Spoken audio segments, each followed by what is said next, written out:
Hello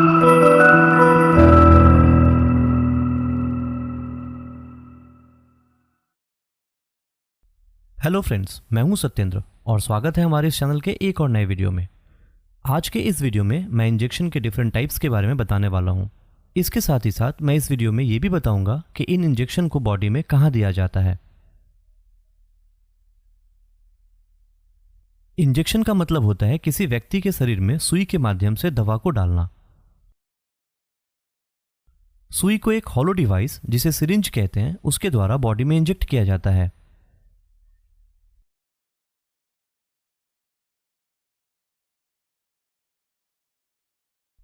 injection कई types के होते हैं, जैसे कि subcutaneous injection, intramuscular injection, intradermal injection, intravenous injection, depot injection, intraperitoneal injection, intra articular injection etcetera. लेकिन इन सब में सबक्यूटेनियस, इंट्रामस्कुलर, इंट्रावेनस और इंट्राडर्मल प्रमुख इंजेक्शन है। आइए सबसे पहले ये जानते हैं कि दवा को इंजेक्शन के फॉर्म में देने की जरूरत क्यों पड़ती है। यूजुअली इंजेक्शन के थ्रू मेडिसिन देने से वह जल्दी ही बॉडी में एब्जॉर्ब हो जाता है, और दूसरा ये कि जो अल्टर ड्रग्स या मेडिसिन जो किसी और तरीके से बॉडी में एब्जॉर्ब नहीं हो पाता, उसे इंजेक्शन के हेल्प से दिया जाता है। इंजेक्शन के डिफरेंट टाइप्स को जानने से पहले चलिए स्किन के लेयर को समझते हैं। स्किन कई लेयर से मिलकर के बना होता है, जिनमें सबसे बाहरी यानी कि ऊपर के लेयर को एपिडर्मिस, उसके बाद के लेयर को डर्मिस लेयर कहते हैं। डर्मिस लेयर वाटर स्टोर करने, बॉडी टेम्परेचर को रेगुलेट करने और विटामिन डी के प्रोडक्शन में सहायता करता है। तीसरे और लास्ट लेयर जो कि स्किन को मसल से अलग करता है, जिसे हाइपोडर्मिस या सबक्यूटेनियस फैट लेयर कहा जाता है। इस लेयर में फैट स्टोर रहता है जो कि हमारे बॉडी में हीट कंजर्व करने का काम करता है। तो चलिए अब इंजेक्शन के मेन टाइप्स को समझ लेते हैं। इस इंजेक्शन से मेडिसिन को स्किन और मसल्स के बीच टिश्यूज में दिया जाता है। इस तरह के इंजेक्शन के लिए छोटी सी सुई लगभग 1.5 से 2 सेंटीमीटर और 2 से 2.5 ml वाले सिरिंज का यूज किया जाता है। इस इंजेक्शन से दी जाने वाली दवा शरीर में धीरे धीरे एब्जॉर्ब होता है। इंसुलिन का इंजेक्शन सबक्यूटेनियस इंजेक्शन का ही एक एग्जाम्पल है।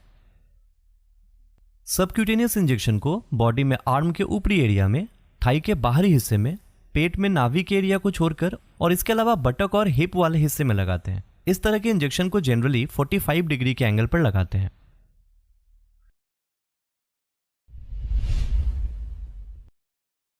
इंट्रामस्कुलर इंजेक्शंस मेडिसिन को सीधे पेशेंट्स में इंजेक्ट करने का सबसे कॉमन तरीका है। इस तरह के इंजेक्शन के लिए बड़ी निडल्स ऑलमोस्टली 6 to 8 सेंटीमीटर और 5 से 10 ml वाली सिरिंज का यूज किया जाता है। इस तरह के इंजेक्शन का पर्पस यह होता है कि दवा को ऐसी मसल्स में दिया जाए जहां बहुत सारी ब्लड वेसल्स हो, ताकि दवा जल्द से जल्द ब्लड स्ट्रीम में चला जाए। इंट्रामस्कुलर इंजेक्शन मुख्यतः आर्म के डेल्टॉइड मसल्स, थाई के वेस्ट्रस लेटरालिस मसल्स में, हिप के वेंट्रोग्लूटियल मसल्स में और बटक के डॉर्सोग्लूटियल मसल्स में दिया जाता है।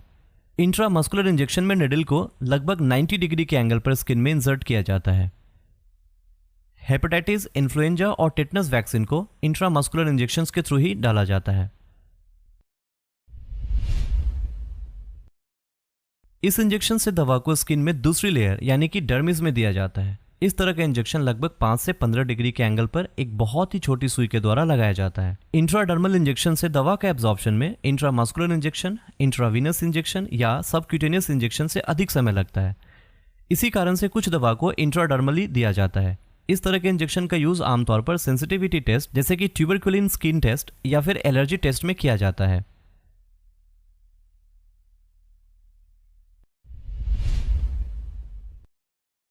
इस तरह के इंजेक्शन को सीधे वेन या नस में लगाया जाता है ताकि दवा सीधे ब्लड स्ट्रीम में सर्कुलेट हो सके और इसका जल्द असर हो। इस तरह के इंजेक्शन के द्वारा उन लोगों को न्यूट्रिशन सप्लाई किया जाता है जो डाइजेस्टिव ट्रैक्ट के द्वारा न्यूट्रिशन नहीं ले सकते।